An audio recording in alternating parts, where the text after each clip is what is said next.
Un uz brīdi kājās piecēlušies, ieklausīsimies tā kunga vārdā, kas ir rakstīts Jāņa evaņģēlija 8. nodaļā. Lasīsim 31. un 32. pantu, kur Jēzus saka šādus vārdus. Tad Jēzus sacīja jūdiem, kas bija sākuši ticēt viņam: ja jūs paliekat manos vārdos, jūs patiesi esat mani mācekļi, un jūs atzīsit patiesību, un patiesība darīs jūs brīvus. Āmen. Debes Tēvs, paldies par Tavu vārdu, paldies par to, ka mēs šajā vakarā varam atkal būt Tavu vārdu gaismā un ieklausīties viņos. Tēvs, dod, ka Tavs vārds joprojām arī mūsu dvēselei, mūsu miesai ir kā zāles, kas mums ir vajadzīgas tieši šodien, šeit un tagad. Tēvs, nāc un sagatavo mūsu sirdi, mūsu ausis, ka mēs varam dzirdēt un mācīties Tavu vārdu pielietot. Tēvs, es arī pie savu kalpa dāvā man pazemīgu un bīgu sirdi Tavā priekšā, ka Tavu vārdu sludināšu. Un paldies par Tavu žēlastību, ko Tu man joprojām parādi, ka var būt Tavā draudzē un sludināt Tavu evaņģēliju. Ja es Tavā vārdā to lūdzamies un par visu Tev pasakamies. Āmen. Variet apsēsties.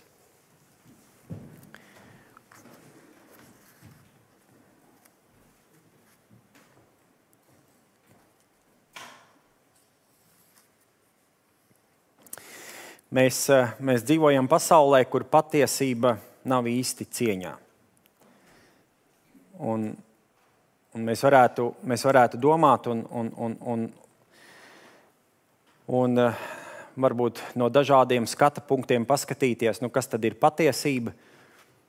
Mēs redzam, ka šodien patiesības pasaulē ir ļoti daudz.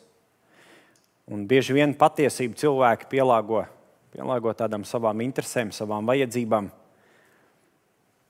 Tāpēc patiesībā pasaulē šodien, 21. gadsimtā, domāsim par savu Latviju, nedomāsim ārpus viņas, nav īsti cieņā. Drīzāk jau tas, kas nav patiess, tas ir vērtīgs, jo slēpjot patiesību rodas slepenas darbības, kas cilvēku noved pie problēmām, viņam pašam to neapzinoties. Nepatiesība cilvēku aizved nepatikšanās. Un bieži vien tā nepatiesība, jo patiesībai pretstats ir nepatiesība. Bieži vien cilvēku izdarītā nepatiesība, Dāvids pat saka psalmos, manas neapzinātās kļūdas, kas kaut kādā mērā arī ir nepatiesība. Tā nav patiesība. Mēs pat reizēm cilvēki varbūt pat varam nenojaust un neapzināties, ka tas šajā brīdī, ko es daru, ko es domāju, ka tas neatbilst patiesībai. Un kad vēl jau vairāk kā mums kā Dieva bērniem kaut kādās situācijās vajadzētu rīkoties savādāk, tā kā to pieprasa patiesība. Un mēs mazliet vēlāk nonāksim pie svētajiem rakstiem, ko Jēzus domā ar šiem vārdiem. Jūs atzīsit patiesību un patiesība darīs jūs brīvus. Kāpēc? Tāpēc, ka mēs visi patiesībā vēlamies būt brīvi, bet neesam. Tajā laikā nebija brīvi tie laika cilvēki, tā skaitā mācekļi, un kaut kādā mērā arī mēs šodien esam saistīti. Kaut kādā nebrīvē dzīvojam. Mēs dzirdam, ka valstī tiek apkarota korupcija. Kāpēc? Jo redziet, tas, kas ir patiesa, tas nereti nav izdevīgs. Mēs varbūt reizēm, es pat varbūt nelietošu vārdu mēs, bet cilvēki reizēm dzīvi nodzīvo, izejot no pozīcijas, kas ir izdevīgi. Nevis kas ir patiesa, bet kas ir izdevīgi. Tajā laikā, tad, kad Jēzus nāca pasaulē, un viņš ienāca ar pavisam radikālu mācību. Evaņģēlijs bija tāda vētra, tā laika baznīcai, reliģijai, kur tā patiesība, kas ienāca ar Jēzu, tā vairs nebija izdevīga. Tādu patiesību neviens negaidīja. Tomēr tā patiesība, kas atnāca kopā ar Jēzu, tā daudzus darīja brīvus, bet mēs arī lasām, ka daudzi Kristum pagriez muguru. Kāpēc? Nebija saistoši. Nebija ērti. Bija grūti klausīties.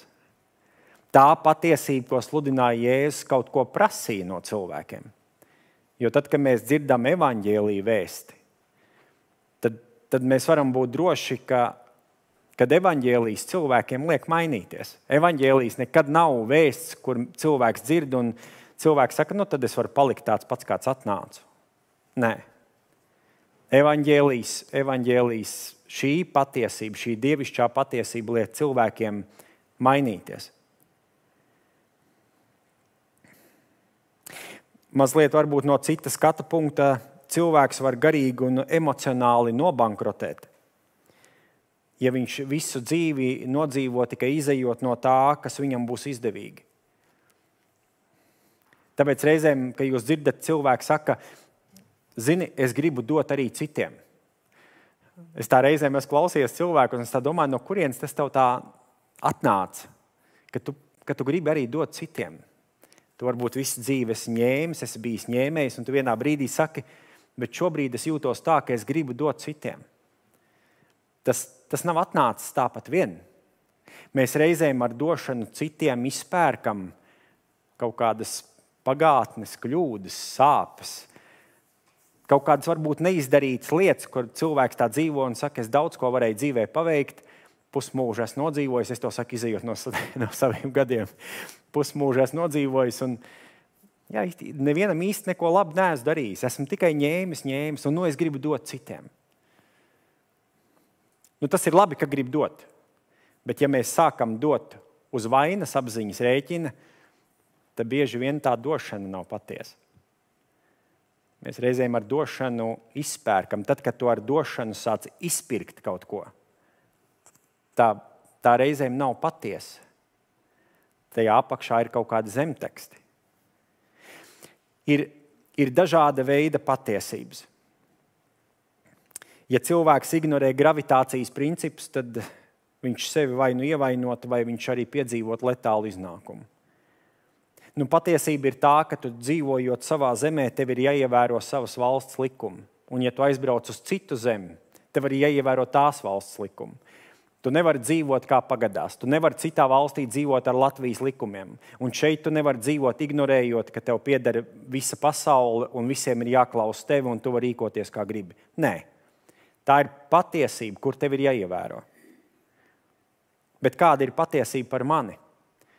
Jēzus nerunā Jāņa 8 un vispār evaņģēlijos viņš nerunā par kaut kādu valstisku patiesību. Jā, viņš runā par valstisku patiesību, proti par debesu valstības patiesību. Un Jēzum ir ļoti, ļoti svarīgi pateikt cilvēkiem, kad jūs esat dzīvojuši patiesībā, es lieku tādās pēdiņās, kas tev visu laiku ir darījusi saistītu, kas tevi nav atbrīvojusi.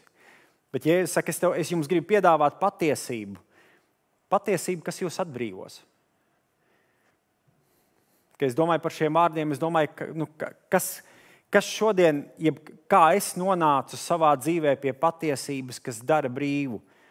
Man negribās atzīt, ka es esmu dzīvojis patiesībā, kas man ir darījusi nebrīvu. Kuram cilvēkam ir drosmes, ja tā pašam sev drosme atzīt, kad es esmu dzīvojis visu dzīvi viltus patiesībā, jeb daļu dzīves nodzīvojis viltus patiesībā. Mēs katrs gribam nodzīvot savu labāko dzīvi šeit uz zemes. Zināt, ka neviens cilvēks, pat visbriesmīgākais cilvēks pasaulē, pat visbriesmīgākais slepkava vai noziedznieks, viņš nav piedzimis ļauns cilvēks. Viņš nav piedzimis slepkava. Viņš kaut kādā brīdī ir nonācis pie noziegumiem, kas viņu ir noveduši cietumā. Bet katrs cilvēks, atverot savus acis, un kad jau sāk rosīties apziņa, tie ir kaut kādi 6, 7, 8 gadi, kad cilvēks spēja jau aptvert pasauli, krāsas, sajust vēju, siltumu, mīlestību, noraidījumu. Mēs gribam nodzīvot savu labāko dzīvi. Un tad reizēm pie pēdējiem elpas vilcieniem cilvēks saka, kā bija, tā bija. Kā sanāca, tā sanāca. Bet ziniet, ka to var teikt tikai cilvēki, kas nav iepazinuši Jēzu Kristu. Tad ir tik lēti. Tāda nocenota prece tā dzīve bez Kristu, ka mēs varam pateikt, kā bija, tā bija. Es centos, cik varēju, bet redz, šeit es esmu. Man ir ļoti daudz ko nožēlot un ļoti maz par ko pateikties un pasmaidīt un pateikt, tas dzīves gads, tie dzīves gadi, to es nenožēloju. Bez Kristus ir lēta dzīve. Tomēr cilvēki reizēm no patiesības bēg visu dzīvi. Jēzus laikā bija ļaudis, kas no patiesības bēga. Viņi nebija gatavi ielaist Kristus patiesību savā dzīvē. Kāpēc? Tāpēc, ka patiesība ievaino, patiesība atklāja un patiesība ieved realitātē. Jēzus šos vārdus saka cilvēkiem, mēs lasām, kuri bija tikko sākuši viņam ticēt. Padomā uz brīdi, kāds tu biji, kad tu sāki tikko ticēt Kristum. Tāds neapbružāts bērns. Ļaujiet man tā noformulēt. Tāds neapbružāts. Kāpēc Jēzus saka, laidiet bērniņus pie manis, nevis jo viņiem pieder debesu valstība? Nē, tādiem pieder debesu valstība. Nevajag ar to pāntu pateikt, ka katram bērnam jau debesis jau ir apsolīts. Tādiem pieder debesu valstība. Tas nozīmē, ka Jēzus aicina kļūt kā bērniem, bērna dabā. Kāpēc? Tāpēc, ka bērns savā ticībā, savā dzīves uztverē ir neaptraipīts un neapbružāts. Mēs jau esam aptraipījušies un apbružājušies.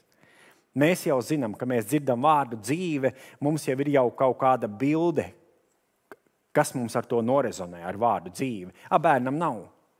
Bērns spēj smaidīt par puķēm, bērns spēj pieiet tētim un mammai klāt un pateikt to, ko viņš patiesībā grib, neliekuļojot. Mēs jau tādi dzīves apbružāti. Mēs zinām, kā sacīt, kā prasīt, kā izlūgties, lai dabūtu savu. Tie, kuri bija tikko sākuši viņam ticēt. Viņiem patiesība gan par sevi, gan Kristu bija radikāli svarīga. Tāpēc cilvēks pieņem evaņģēliju. Tāpēc, kad viņam tas ir svarīgi. Kāpēc? Tāpēc, ka patiesība atklāja. Patiesība pasaka, kas tad es īsti esmu Jēzus acīs. Ne jau pasaules acīs. Mēs bieži vien nodzīvojam ar tādām gaidām, ka mums ir ļoti tik svarīgi, ko par mums domā citi cilvēki. Un mēs reizēm mieru nevaram rast. Mēs liekam vislabākās bildes Instagramā, vislabākās bildes TikTokā, Facebookā, un tad mēs ik pa laikam ejam un skatāmies, cik laika ir uzspiest, un mēs reizēm no tā barojamies. Kāpēc? Tāpēc, ka mēs vienkārši gribam novērtējumu no pasaules. Novērtējums no pasaules nekad nebūs objektīvs. Citam tu būsi skaists, citam tu būsi slikts, citam tu vienmēr varēsi būt labāks, lai kā tu gribēsi viņam izstiepties viņu priekšā vai darīt tās labākās lietas, tu nekad visiem nebūs labs. Jēzus mums grib iedot, un tā laika cilvēkiem viņš atklāja cita veida patiesību, kas ne jau pateiks, cik ārēji tu esi labs vai slikts. Vai tev ir izdevusies acu krāsa vai nav izdevusies. Jēzus atklāja citu patiesību, kas skar mūsu dvēseli, mūsu sirdi, mūsu iekšējo pasauli, to, ko mēs reizēm tik ļoti no cilvēkiem, no dzīves, reizēm paši no sevis mēs to ļoti slēpjam. Piekritīsiet, ka mums reizēm ir bail atklāties. Jautājums, kā tev iet, kā tu šajā brīdī jūties, nav sakāms visiem cilvēkiem. Reizēm man pašam ir grūti uzzināt, kā tad es šajā brīdī jūtos. Tagad apsēdies un noformulē pāris vārdos. Kā tu šajā brīdī jūties? Kas tev dzīvē trūkst? Kas tev pietrūkst? Kas tev darītu mazliet vēl laimīgāku?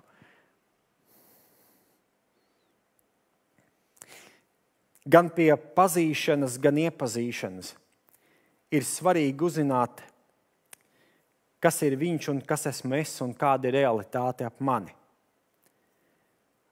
Kristus ir vienīgais, kas to mums var atklāt. Mēs droši varam būt par to, ka nākot pie Kristus, mēs uzzināsim patiesību par sevi.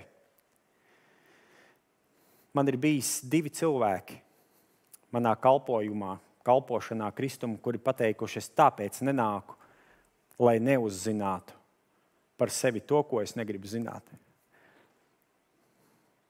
No 2 es tā esmu dzirdējis. Man pirmā brīdī likās tāda, tajā ir kaut kas. Tajā ir kaut kas tāds patiess, ka cilvēks tā spēj pateikt. Es neesmu gatavs, varbūt tas ir attaisnojums vienkārši nenākt pie Kristus, es nezinu. Bet tā atbilde skanēja ļoti gudri. Es neesmu gatavs uzzināt, kas es patiesībā esmu.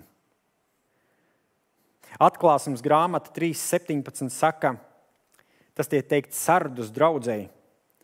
Tu saki, es esmu bagāts un man ir pārpilnība un man nevajag nenieka, bet tu nezini, ka tu esi nelaimīgs, nožēlojams, nabaks, akls un kails. Draudzei, kura bija ļoti pašpietiekama. Draudzei, mēs lasām, ka draudze var pateikt, man nevajag nenieka, man ir pārpilnība. Bet Jēzus saka, tu nezini, kā tu patiesībā esi. Un Jēzus novelk cilvēkiem šo pašpietiekamības plīvuru. Cik mēs esam pašpietiekami? Padomā par sevi mazliet. Varbūt ne draudzes kontekstā, bet savā personīgā dzīvē. Cik mēs esam pašpietiekami? Reizēm ļoti. Reizēm mēs neesam gatavi sapņot, jo mums ir bail par to, ka mēs to varētu dabūt. Un reizēm mēs neesam gatavi dot tāpēc, ka mēs vienkārši neesam gatavi dalīties ne ar vienu. Vienmēr ir sajūta, ka man vienmēr dzīvē kaut kas pietrūks. Tomēr dievišķā patiesība mēdz būt ne tikai biedējoša, bet vienmēr arī dziedinoša. To paturēsim prātā, ka dievišķā patiesība, viņa var būt par mani biedējoša. Kurš gribētu klausīties vārdus, Raivi, tu esi nelaimīgs, nožēlojams, nabaks un akls, lai ko tu par sevi būtu iedomājies? Bagāts, man nekā nevajag, visu var atļauties, ir spēki, ir jaunība, viss ir. Bet patiesība ir šāda, un to var parādīt tikai Kristus. Bet viņa vienmēr būs dziedinoša. To patiesību, ko atklāja Kristus, tas ir vajadzīgs. Un ja kādreiz tev Kristus caur svētajiem rakstiem, un es ticu, ka mēs lasot Bībeli, Dievs mums atklāja par sevi. Slikti ir tad, ja mēs lasām svētos rakstus, un mums šķiet, ka vienmēr viņi runā par citiem. Tad ir slikti, jo patiesībā svētie raksti vispirms runā par mani. Viņa atklāja patiesību par mani. Tāpēc atbrīvošana vispirms ir vajadzīga mūsu sirdī, mūsu dvēselē, mūsu grēkam. Cilvēki reizēm steidz pie Dieva pēc miesas dziedināšanas, bet vienaldzīgs ir palicis šeit, kas darās man iekšā. Jēzus saka, labāk akls un tīzls tu noej ellē. Kropls. Bez vienas rokas, bez vienas kājas. Bet pasē, kāda ir tava sirds. Tā ir pati svarīgākā. Tāpēc miesas dziedināšana nav svarīgāka. Ja tu dzīves laikā, un varbūt tev arī šajā brīdī ir kādi veselības sarežģījumi, un tu Dievu priekšā nāc un lūdz, dziedini man, un es negribu teikt, nedari to, dari to. Bet patur prātā, ka tas nav pats svarīgākais. Svarīgākais, vai tu esi uzzinājis patiesību, ko sniedz evaņģēlijs, vai grēki ir izsūdzēti, vai tā tava iekšējā pasaule ir izlīdzinājusies ar Kristu. Mēs to darām pirmajās svētdienās, mēs to arī darīsim svētdien, kad nāksim pie vakarēdienu. Ko tad mēs darām? Mēs izlīdzināmies ar Dievu. Kas tad ir jāizlīdzina? Jāizlīdzina ir nepatiesība. Jāizlīdzina ir tas, ko mēs reizēm Kristum neļaujam atklāt. Un to reizēm sauc par nocietinātu sirdi, par noslēgšanos. Par tādu savu čaulu apkārt, kas nelaiž nevienu klāt dzīvei. Tā izskaitā Dievu. Tieši viņai mūsu sirdī ir vajadzīgs šis Kristus patiesības pieskāriens, kurš cilvēku izsit no tāda pašpietiekamības stāvokļa un sniedz realitāti, kur līdzi nes dziedināšanu, piedošanu ar vienu pietāti. Ja vien cilvēks to ir gatavs pieņemt. Ja vien cilvēks to ir gatavs pieņemt. Jo Kristus nevienam ar varu virsū nebāžas. Vai mums ir vajadzīga patiesība, kura atbrīvo? Pilnīgi noteikti. Pilnīgi noteikti šodien cilvēkiem ir nepieciešama patiesība, kas mīkstu padara to, kas šeit ir ciets. Kas dzīves laikā visi mani ievainojumi, pārdarījumi, zaudējumi. To visu var darīt, sakārtot tikai Kristus. Tā bija vajadzīga Jēzus laika ļaudīm, un tā ir nepieciešama mums šodien. Mēs katrs dzīvojam ar sevis uzceltiem cietumiem.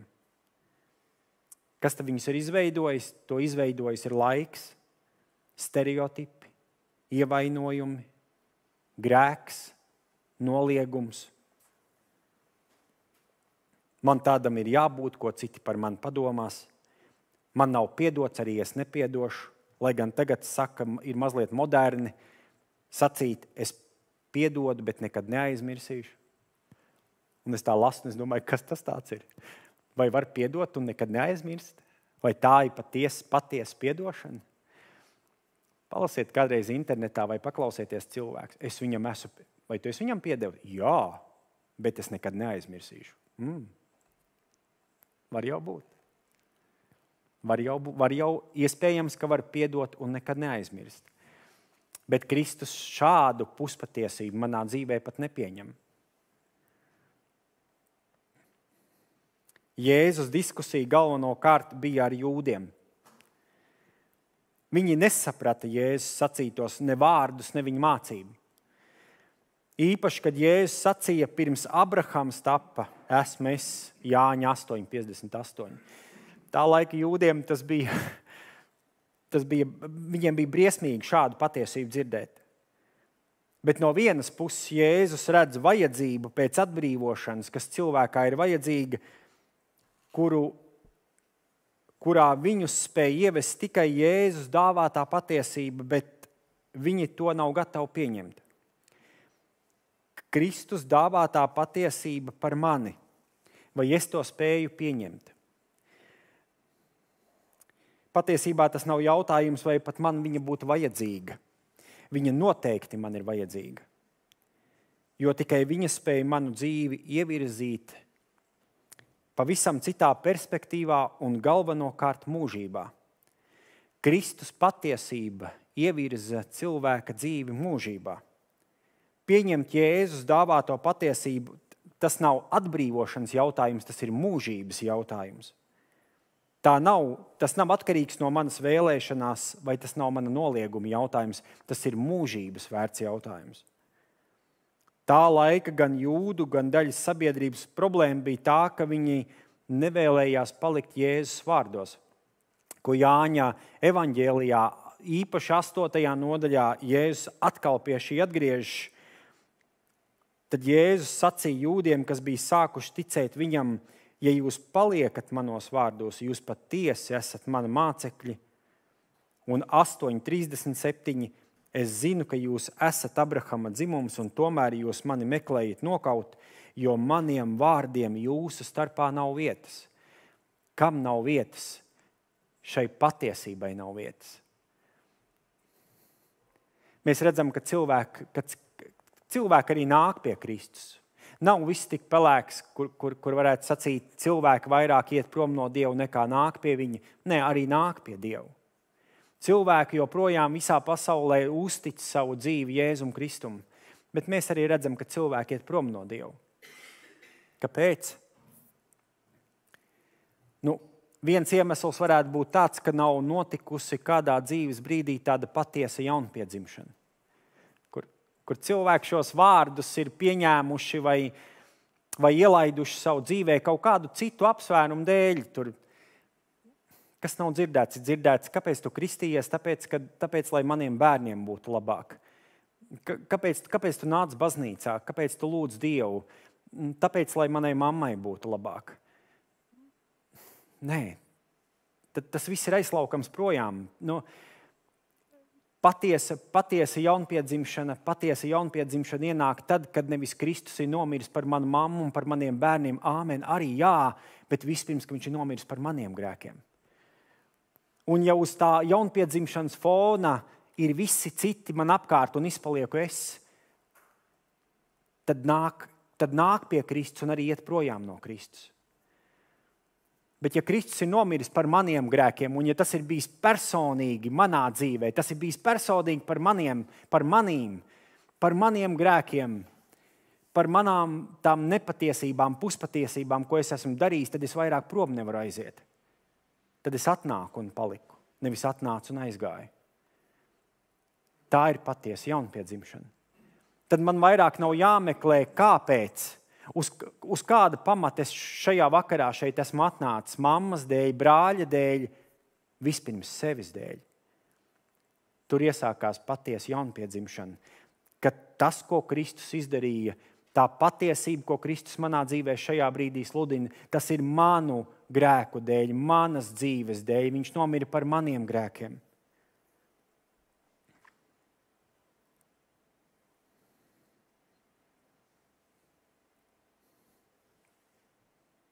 Ar šo aicinājumu Jēzus caurstrāvo visu labo vēsti.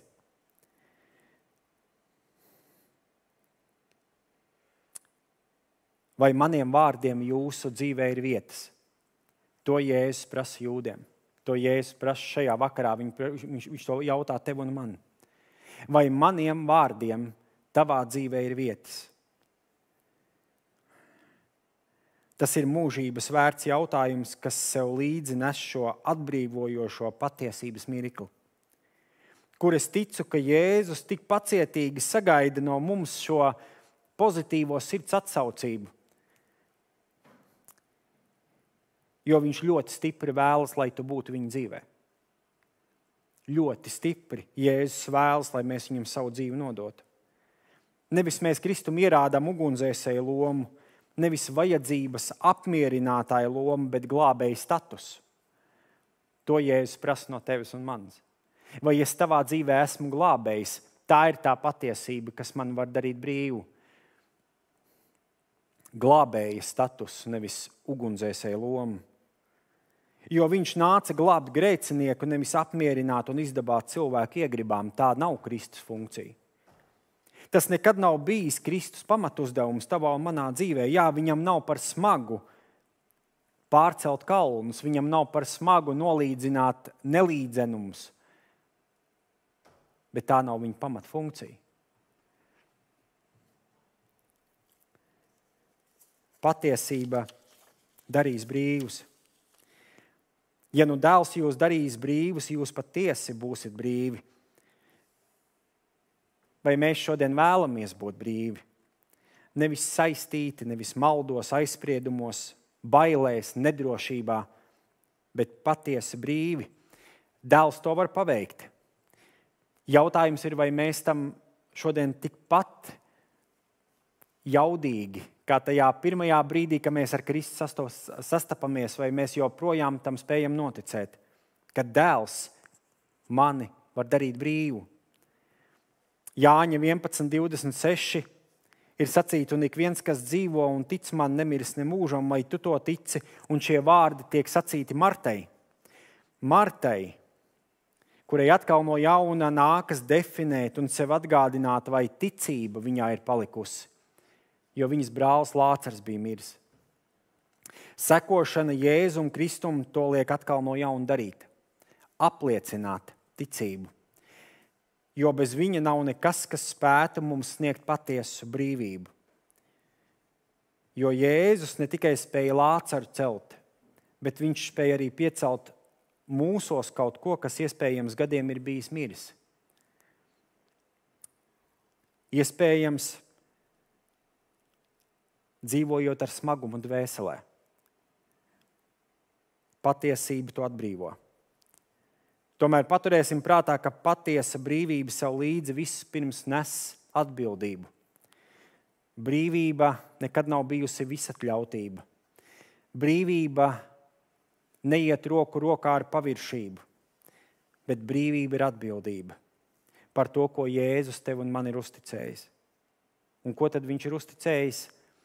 Savu evaņģēliju. Vārds, kas brīvi ir darījis man, ir spējīgs brīvus arī darīt daudzus citus ap mani. Vai mēs esam gatavi atzīt patiesību? Jēzus šo pārmet jūdiem, kas nav gatavi atzīt patiesību. Ko tad nozīmē atzīt patiesību? Tas nozīmē pieņemt to par pareizu un lietojamu. kad tu domā par evaņģēliju, tad tu varētu pajautāt, vai es viņu pieņemu par pareizu un lietojamu. Nevis par vēl reformējamu, nevis par vēl mainām, bet par absolūtu patiesību, kas ir izmainījusi manu dzīvi un var izmainīt vēl daudz cilvēku dzīves. Jo līdz ko mēs esam gatavi pieņemt patiesību, tad tikai tad viņa mūs spēj darīt brīvus. Nevis dzīvot noliegumā, bet pieņemšanā. Tā ir pārliecība par to, ka viss, ko Jēzus manā dzīvē dara caur savu vārdu, ved mani tuvāk skaidrībā pie viņa.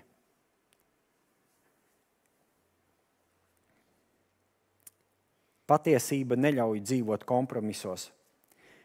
Kristus dāvātā patiesība neļauj svarīgos dzīves un ticības jautājumus paslaucīt zem paklāja, bet Jēzus dāvātā patiesība izgaismo un atbrīvo.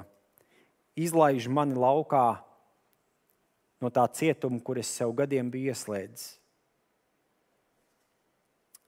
Tāpēc, kā tajā laikā, tā arī šodien, 21. gadsimtā, Jēzus neaicina vergus, bet aicina atgriezties grēciniekiem, kuri ir gatavi pieņemt, noticēt un dzīvot patiesībā. Tā patiesība ir vienīgā recepte, vienīgais ceļš, pa kuru cilvēks var mantot mūžīgo dzīvi ar kungu. Mantojam to, ko izvēlamies dzīves laikā, jo pēc dzīves šeit uz zemes izvēles kā tādas vairs nepastāv. Tas, ko būsim izvēlējušies šeit, to mēs saņemsim debesīs. Šodienas izvēle garantē vai negarantē tavu mūžību. Tas, ko mēs izvēlamies šeit. Lūksim Dievu.